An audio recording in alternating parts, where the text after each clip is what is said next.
We are Chris Lee and Blake Lovell of Southeastern 14, presented by Stakes, previewing every single SEC football game for the coming weekend. That includes Texas A&M and Auburn, a game that on our first take of this preview just left me speechless. I think is how a lot of people feel, but let's start with some good news. Let's be positive, Blake. Someone we believe is going to have a win after this game is over. Yeah, I think Blaine would have some fun with this one if he was recording this preview with us. But I mean, again, what do we say that the fan bases of both teams don't already know in terms of both are sitting here at 3-6. I think one, well, I say that like you can say one's been more disappointing than the other, but I think that would be a disservice to Auburn fans because by no means that they ever want to be sitting here at 3-6. So I know the A&M one from a national perspective is certainly very disappointing. I think the Auburn fans, again, they're even if they weren't ranked going into the season, for them to be 3-6 is disappointing in its own right. So yeah, it's not been what either team wanted this season. I think we expected kind of things to play out from a coaching standpoint with Auburn the way that they have. Now, if you're A&M, you're looking up paying a coach $85 gazillion dollars or whatever it is now for what is now a 3-6 record. I think that will certainly be something that will continue to be talked about. But like you said, somebody's got to win this particular game here in this season. And as of right now, it looks like Vegas does not have a lot of confidence in terms of which side to lean on here. And as we always say, we're not professional bettors, but this is a game that Chris, that I called Florida, South Carolina. I thought the second most unpredictable game of the week. I think your most unpredictable game of the week will be on the Plains.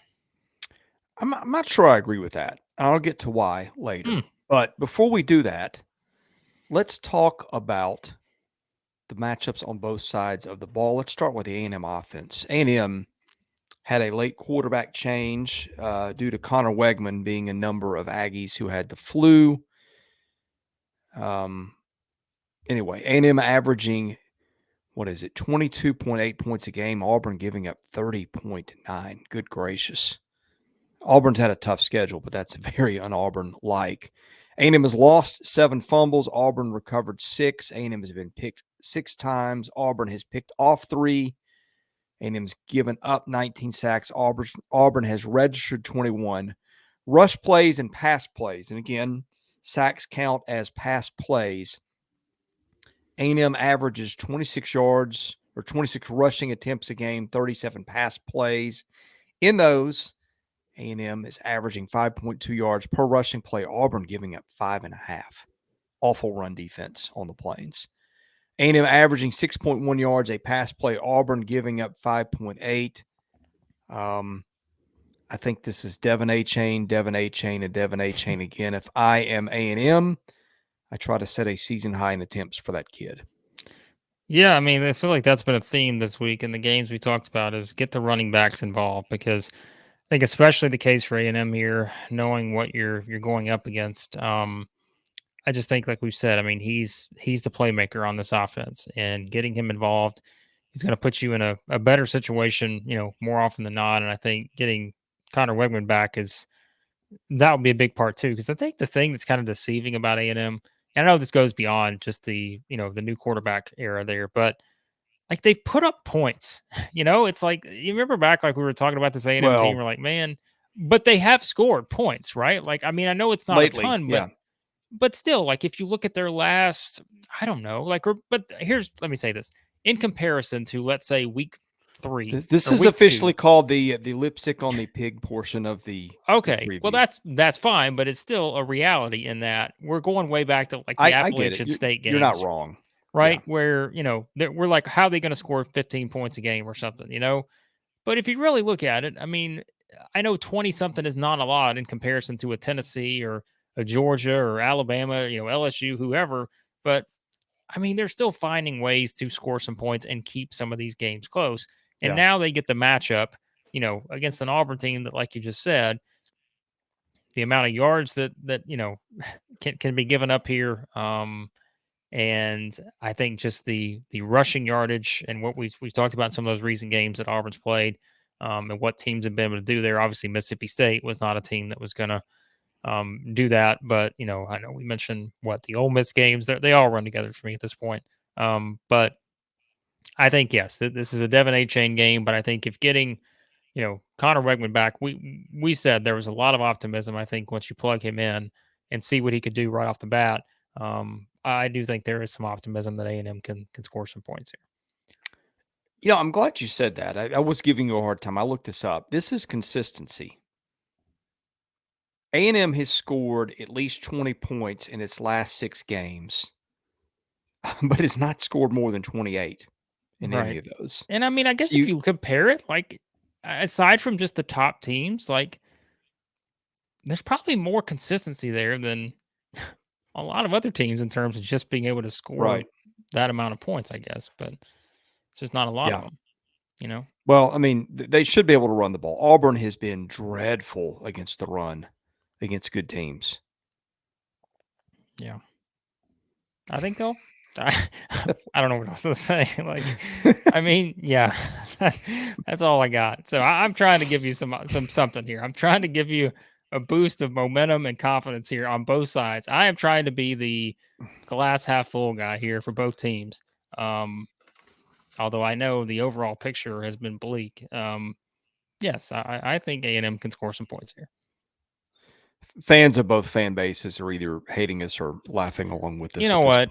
Like I said earlier, Chris, they're both 3-6. There are some very knowledgeable fans on both sides, and we've had them in our live streams and chats. And we've said before, we hate for fans to be going through these kind of seasons, but I mean, the numbers are what they are. They're both won 3 games and lost 6 each, and neither want to be sitting here in this point, in this spot. So I get it, frustration all the way around. So yeah. All right. This is where we give a shout out to our presenting sponsor, Steaks, before we get to the other side of the matchup here. Get your predictions on the record. You can predict anything in the game for free. See how you measure up against fans and influencers. You can flex your wins, broadcast your takes to our community of sports fans with just a few taps on your phone. You can earn credibility, build your public perceptions track record by winning competitions and earning NFT trophies for making the perfect call. Head to playwithstakes.com/14. Use our invite code Southeastern14. Get a double welcome bonus. Free to sign up, free to play. You can win stuff. What's not to like? Help out the folks who are the title sponsor of our channel. Okay. When Auburn has the ball, the Tigers averaging 24 points a game. The Aggies giving up 23.9. Goodness, that's about dead even. Auburn is attempting 36 rushing plays a game, 31 passing plays. In those, the Tigers averaging 5.5 a rush, A&M giving up 5.3. Auburn averaging 6.0 per pass play, A&M giving up 5.5 for pass play. Auburn has been sacked 25 times. A&M's only got 14, which is a little surprising given the defensive line it's got. Also, here's another surprise. A&M had one of the better secondaries coming into the year. Aggies have registered just 2 picks. Of course, Auburn has thrown 10. Fumbles. Auburn's lost 8. A&M has recovered 9. This is going to be very similar to what we said on the other side of the matchup. I think the key to success here is run the ball. Auburn's done that pretty well per play, and A&M has been just disastrous against the run of late. Well, I was about to say, I feel like we're about to say the same thing because, it's a little sneaky, but Auburn's put up some points too. Not like the longer streak of A&M's, but quarterback change too. Yeah, I mean the last 3 games, right? They put up 34, 27, and 33. So it's now they've given up a lot more than that. They've given up 48, 41, and 39, but I mean, I think, Chris, that's something to think about, right? They've still on the way to put up some points, I guess. So, those are kind of things I think you have to mention. And it's just a matter of, can they find any sort of defensive rhythm here to be able to help their offense out? And I think that's been a big part of the issue. I mean, look, right. I think Robbie Ashford's numbers from a passing standpoint have kind of been all over the place. Is that probably a good way to phrase it? I mean, I think it was 7 of 22, against Mississippi State, but what does he do on the ground, right? He rushes for 108 yards, has 18, attempts on the ground, 19 against Arkansas, 15 against Ole Miss. So you know what you're getting there. Like, it's going to be more of that attack. And, do I think they're going to come out and throw for, he threw for 285 against Arkansas, but that's like we've said. I think Arkansas, plus when you're playing from behind, that can kind of factor into some of that too. So I I think what you just said, like, you can kind of say a lot of the same stuff that we just said on the other side of the ball, and kind of apply it here. I think for this Auburn offense, I just think it's, can there be a consistent passing attack here? It's just been kind of so up and down that I don't really think. I do think what to expect, that it is going to be up and down, but I think just defending Robbie Ashford with his legs, I think, is certainly going to be a challenge. I think for A&M here, in terms of what they can do. But like we said, the numbers are what they are. A&M 123rd nationally and 215.3 rushing yards allowed per game. So what Auburn's game plan is going to be. So not a lot of mystery here, I think, on either side of the ball in terms of what these two teams are going to try to do. Although I think from a quarterback's perspective, though, right, Chris, I think that we're probably leaning Connor Wegman over Robbie Ashford in terms of what I we would think the think, yeah. upside could be in this particular game. I think so. But Ashford has made stuff happen. No, I It's not said always been he's a good, he's a but playmaker. Like, I think he can make you've got to plays. be It's just, concerned with yeah, him, right? yeah. A couple of miscellaneous things. Auburn is getting 61 yards in penalty, A&M 50. FEI special teams rankings, these usually lag in terms of the updates, but coming into last week, Auburn 62 in the country, A&M 38, so maybe not a lot of difference there. Okay, over under, if you would take what the teams have done, the over under would be expected to be around 51. It is 50 and a half. The spread, I believe, as you alluded to earlier, both teams have been favored since the line came out. I think now Auburn a 1.5 favorite as we do this Monday morning. So you take the over-under and you take the spread. That lends to a predicted final of 26-25. If you take what the teams have done, by the way, that would be in Auburn's favor. If you take what the teams have done, the predicted final would be A&M 27, Auburn 24. So again, pretty close there. Both teams have played brutal schedules too. I said I wasn't as convinced as you were that this would be the wild card game of the week, and here's the reason why. Okay, Auburn went to Cadillac Williams last week. That team did not quit. It made a late charge and almost pulled a win out of the fire against a pretty good Mississippi State team. That tells me this team is still showing up, right? You've taken the vitriol out because you've made your coaching change. At A&M, I'm not sure what you have left but vitriol. I think fans probably want Jimbo Fisher gone. He's even talked about wanting to be back at West Virginia. To me, this is like the who wants to be there game, and Auburn's got reasons to want to be there. He's still got that game with Alabama a couple weeks ahead. Auburn has made that a sneaky good game in past years, including last year's. I just look at the motivation. To me, Auburn has still got something left to play for. Try this on for size, okay? I think this is crazy probably, but you beat A&M, you beat Western Kentucky, you pull an upset against Alabama, you get to a bowl game. Do I think it's going to happen? No. But I just look at the motivation, which is a big thing when we get to this point in the season, and I think Auburn's got a lot of that. I don't know what A&M has at this point. From covers, Texas A&M 7-0 against the spread in their last 7 road games against a team with a losing home record. That's an interesting one to note.